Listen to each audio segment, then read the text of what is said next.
कविता कहानियाँ चैनल पर आप सभी का हार्दिक स्वागत है। दोस्तों, आज की कहानी तलाक के बाद। आज सुबह से ही आरवी को बड़ा खालीपन लग रहा था। खालीपन तो वह कई महीनों से महसूस करती आ रही थी, लेकिन आज तो सुबह से ही वह बोरियत महसूस कर रही थी। बाई खाना बनाकर जा चुकी थी। सुबह के 10 बजे थे। आरवी का नहाना धोना नाश्ता सब हो चुका था। झाड़ू पोछा और कपड़े धोने वाली बाई अपना काम करके जा चुकी थी। यानी अब दिन भर ना किसी का आना और ना किसी का जाना होना था। टीवी से भी बोर होकर आरवी ने टीवी बंद कर दिया और फ़ोन हाथ में लेकर उसने थोड़ी देर बातें करने के इरादे से अपनी सहेली उमा को फ़ोन लगाया।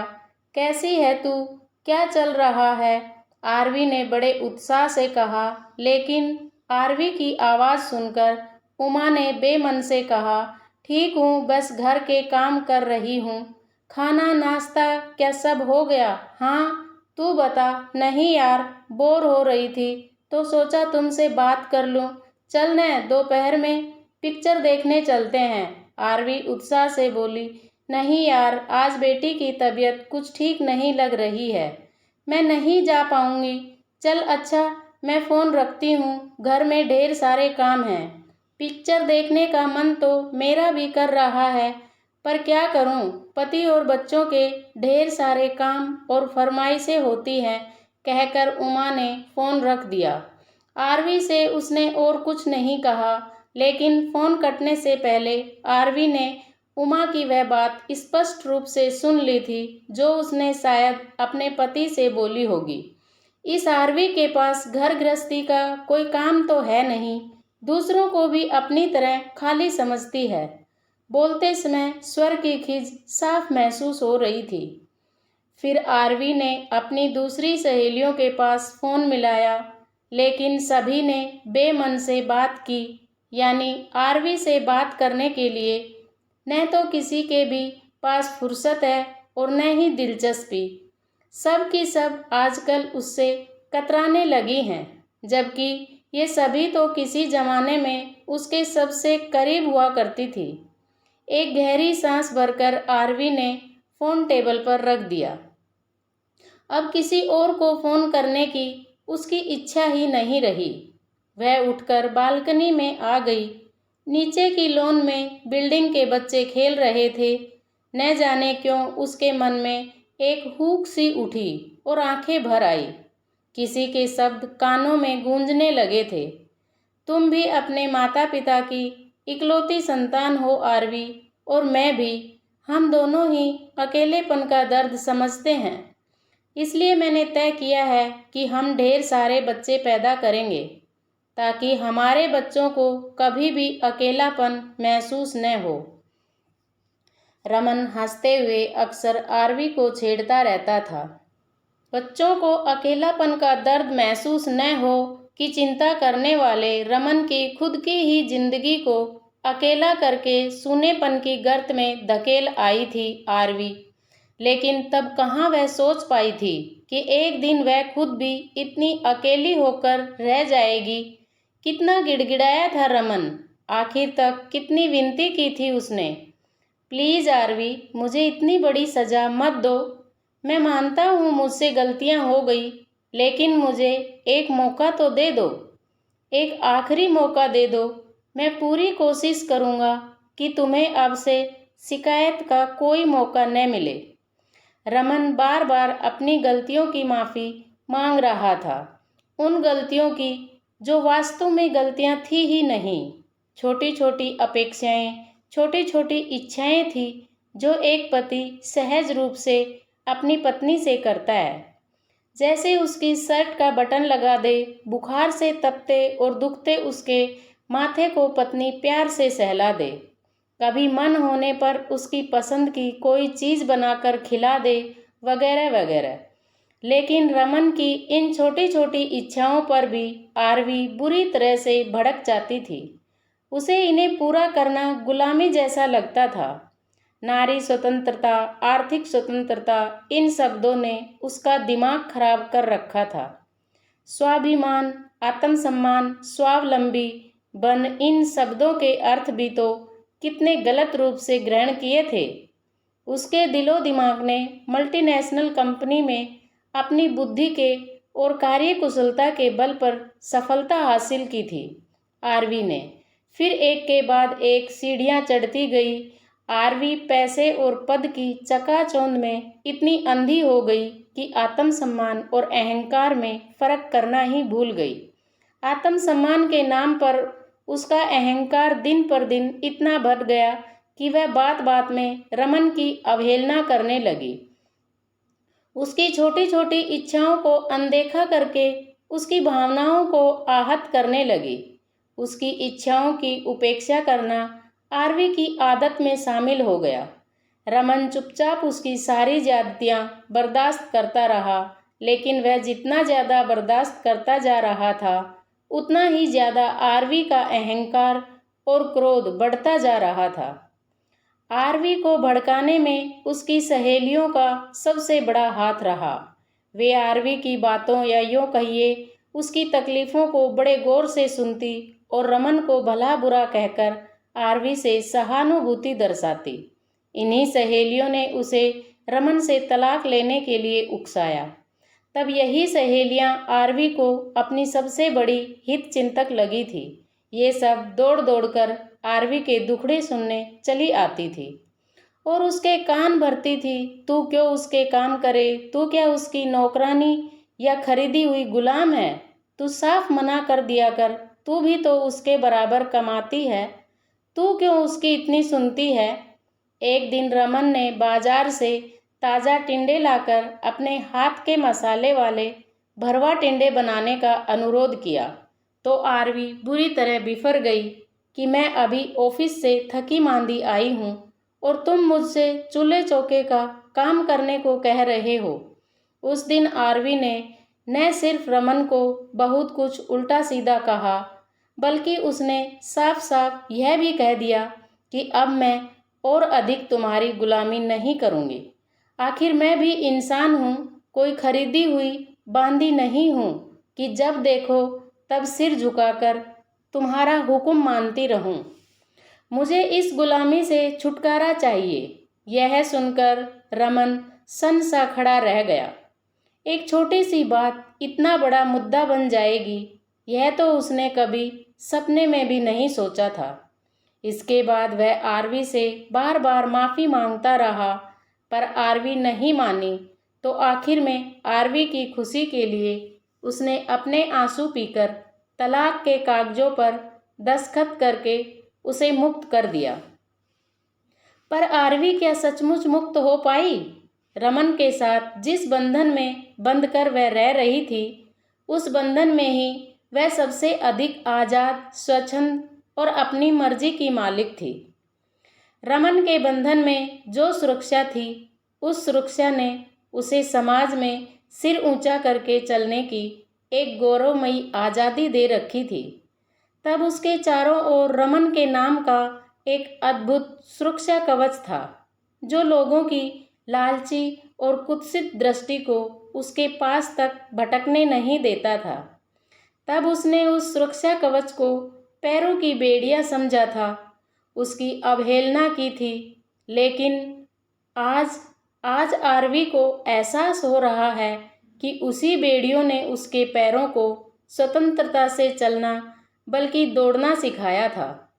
रमन से अलग होने की खबर फैलते ही लोगों की उसके प्रति दृष्टि ही बदल गई थी। औरतें उससे ऐसे बिदकने लगी थी जैसे वह कोई जंगली जानवर हो, और पुरुष उसके आसपास मंडराने के बहाने ढूंढते रहते। दो चार लोगों ने तो वक्त बेवक्त उसके घर पर भी आने की कोशिश की थी। वह तो समय रहते ही आरवी को उनका इरादा समझ में आ गया, नहीं तो अब तो बाजार या कहीं भी आते जाते आरवी को एक अजीब सा डर, असुरक्षा तथा संकोच हर समय घेरे रहता है। जबकि रमन के साथ रहते हुए उसे कभी कहीं पर भी आने जाने में किसी भी तरह का डर नहीं लगा था। वह पुरुषों से भी कितना खुलकर हंसी मजाक कर लेती थी, पर न तो कभी आरवी को कोई झिझक हुई और न ही साथी पुरुषों को। पर अब किसी भी परिचित पुरुष से बातें करते हुए वह अंदर से घबराहट महसूस करती है। हंसी मजाक तो दूर, परिचित औरतें खुद भी अपने पतियों को आरवी से दूर रखने का भरसक प्रयत्न करने लगी हैं। कोमल के पति विकास से आरवी पहले कितनी बातें, कितनी हंसी ठिठोली करती थी। चारों लोग अक्सर साथ ही में फिल्म देखने, घूमने फिरने और रेस्तरां में भी साथ साथ लंच या डिनर करने जाते थे। लेकिन आरवी के तलाक के बाद एक दिन कोमल ने अकेले में स्पष्ट शब्दों में कह दिया, अच्छा होगा तुम मेरे पति विकास से दूर ही रहो। अपना तो घर तोड़ ही चुकी हो, अब मेरा घर तोड़ने की कोशिश मत करो। आरवी उसकी बात सुन अवाक रह गई। इससे पहले तो कोमल ने कभी भी इस तरह से बात नहीं की थी। आज क्यों एक अकेली औरत द्वारा अपने पति को फंसा लिए जाने का डर उस पर हावी हो गया। कोमल ने तो पूरी तरह से उससे संबंध खत्म कर लिए। बाकी सभी सहेलियों का रवैया भी दिन पर दिन रूखा होता जा रहा है। वे भी अब उससे कन्नी काटने लगी हैं। उन्होंने पहले की तरह अब अपनी शादी या बच्चों की सालगिरह पर आरवी को बुलावा देना बंद कर दिया। पहले कहाँ ये सभी जब तब आरवी को घेरे रहती थी। आरवी को पता ही नहीं चला कि कब से उसकी आंखों से आंसू बह रहे थे। 4 साल हो गए उसे तलाक लिए। शुरू के साल भर तो उसे लगा था कि जैसे वह कैद से आज़ाद हो गई। अब वह अपनी मर्जी से रहेगी, पर फिर 1.5-2 साल होते होते वह अकेली पड़ने लगी। न कोई हंसने बोलने वाला, न साथ देने वाला। सारी सहेलियां अपने पति बच्चों में व्यस्त होती गई और आरवी अकेली पड़ती गई। आज उसे अपनी स्वतंत्रता, स्वावलंबन, अपनी नौकरी, पैसा सब कुछ बेमानी सा लगता है। अकेले तन्हा जिंदगी बिताना कितना भयावह और दुख होता है। लोगों के भरे पूरे परिवार वाला घर देखकर आरवी का अकेलेपन का एहसास और भी अधिक बढ़ जाता और वह अवसादग्रस्त सी हो जाती। अपनी पढ़ाई का उपयोग उसने कितनी गलत दिशा में किया। स्वभाव में नम्रता के बजाय उसने अहंकार को बढ़ावा दिया और उसी गलती की कीमत वह अब चुका रही है। सोचते सोचते आरवी सुबकने लगी। उसका खाना खाने का भी मन नहीं हुआ। दोपहर 2 बजे उसने सोचा, घर बैठने से अच्छा है अकेले ही फिल्म देख आए। फिर वह फिल्म देखने पहुंच ही गई। फिल्म के इंटरवल में कुछ चिर परिचित आवाज़ों ने आरवी का ध्यान आकर्षित किया। देखा तो नीचे उमा अपने पति और बच्चों के साथ बैठी थी। आरवी को समझते देर नहीं लगी कि उमा का पहले से प्रोग्राम बना हुआ होगा। उसने मुझे टालने के लिए ही बेटी की तबीयत का बहाना बनाया होगा। आगे की फिल्म देखने का मन नहीं किया उसका, पर वह खिन्न मन लिए बैठी रही। अगले कई दिन ऑफिस में भी वह गुमसुम सी रही। उसकी और रमन की पुरानी दोस्त और सहकर्मी यामिनी कई दिनों से देख रही थी कि आरवी उदास और बुझी बुझी सी है। यामिनी रमन को बहुत अच्छी तरह जानती है। तलाक के पहले यामिनी ने आरवी को बहुत समझाया था कि वह गलत कर रही है, मगर तब आरवी को यामिनी अपनी दुश्मन और रमन की अंतरंग लगती थी। इसलिए उसने यामिनी की एक नहीं सुनी।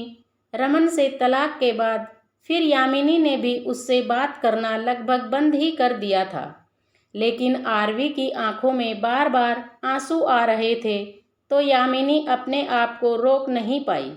वह आरवी के पास जाकर बैठी और बड़े प्यार से उससे पूछा, क्या बात है आरवी, बड़ी परेशान नजर आ रही हो। उसके सहानुभूतिपूर्ण स्वर और स्पर्श से आरवी के मन में जमा गुबार आंसुओं के रूप में बहने लगा। यामिनी बिना उसके कुछ कहे ही सब समझ गई कि उसे अब रमन को छोड़ देने का दुख हो रहा है।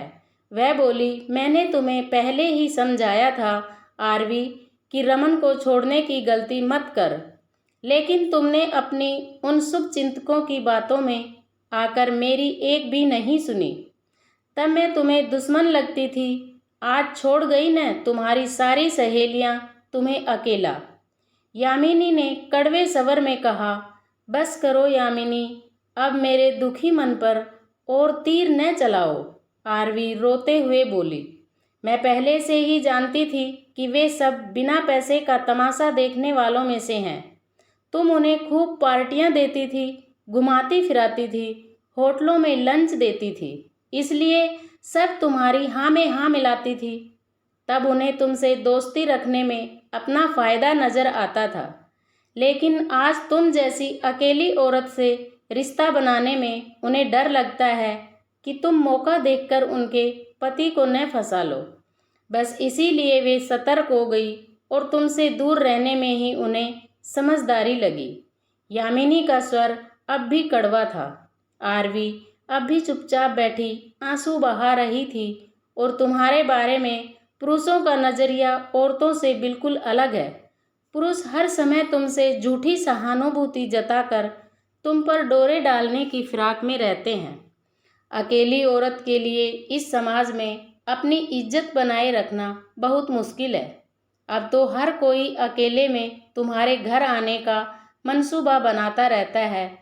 यामिनी का स्वर आरवी की हालत देखकर अब कुछ नरम हुआ। मैं सब समझ रही हूँ यामिनी, मैं खुद परेशान हो गई हूँ ऑफिस के पुरुष सहकर्मियों और पड़ोसियों के व्यवहार से। आरवी आंसू पोंछकर बोली। तुमने रमन से सामंजस्य बिठाने का जरा सा भी प्रयास नहीं किया, थोड़ा सा भी धीरज नहीं रखा साथ चलने के लिए। अपने अहम पर अड़ी रही, रमन को समझने की जरा सी भी कोशिश नहीं की तुमने। पति पत्नी के रिश्ते को मजाक समझा, यामिनी ने कठोर स्वर में कहा। फिर आरवी के कंधे पर हाथ रखकर कोमल स्वर में बोली। रमन तुमसे सच्चा प्यार करता है, तभी 5 साल से अकेला है। उसने दूसरा ब्याह नहीं किया, उसे तेरे आने का विश्वास भी है। इससे पहले कि वह मजबूर होकर दूसरी शादी कर ले, उससे समझौता कर ले, वरना उम्र भर पछताती रहेगी। उसके प्यार को देख छोटी मोटी बातों को नज़रअंदाज कर दे। अब यही हम गलती करते हैं कि प्यार को नज़रअंदाज करके छोटी मोटी गलतियों को पकड़कर बैठ जाते हैं और अपना रिश्ता, अपना घर तोड़ लेते हैं, पर ये नहीं सोचते कि घर के साथ साथ हम स्वयं भी टूट जाते हैं। एक गहरी सांस लेकर यामिनी चुप हो गई और आरवी की प्रतिक्रिया जानने के लिए उसके चेहरे की ओर देखने लगी। रमन के प्यार पर शक मत कर आरवी, तू सच बता, रमन के साथ गुजारे हुए 3 सालों में तू ज़्यादा खुश थी या उससे अलग होने के बाद के 4 सालों में तू ज़्यादा खुश रही है? यामिनी ने आरवी से सवाल पूछा, जिसका जवाब उसके चेहरे की मासूमी ने ही दे दिया। लौट जा आरवी, लौट जा, इससे पहले कि जिंदगी के सारे रास्ते बंद हो जाएं, अपने घर लौट जा। 4 साल के भयावह अकेलेपन की बहुत सजा भुगत चुके तुम दोनों। रमन के मन में तुझे लेकर कोई गिला नहीं है।